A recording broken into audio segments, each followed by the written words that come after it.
साथीहरु नमस्कार। के तपाईहरुलाई सेकेन्ड ह्यान्ड फोनहरुको खोजीमा हुनुहुन्छ?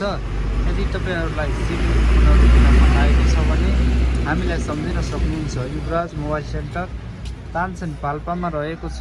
यो नयाँ पसल बस पार्कमा पनि शाखा खुलेको छ। पुरानो पसल सिद्धान्तुल गौरीशंकर गेस्ट हाउस अगाडि रहेको छ। तपाईहरुले दुवै ठाउँबाट सेवा लिन सक्नुहुन्छ। र यदि बुटोलतिरको साथीहरु हुनुहुन्छ भने हाम्रो पश्चिममा रहेको मुर्गिया सैना मैना मुर्गियामा पनि हाम्रो शाखा सञ्चालनमा रहेको छ। यदि तपाईहरुलाई कुनै पनि फोनहरु एक्सचेन्ज गर्न, नयाँ किन्न, सेकेन्ड ह्यान्ड फोन किन्नको लागि चाहनुहुन्छ भने हामीलाई सम्झिनु। एकदम सस्तो सुपथ मूल्यमा तपाईहरुलाई सेवा दिने प्रयास गरिरहेका छौं। धन्यवाद। Yuvraj mobile centre Tansen bus park नजिकै रहेको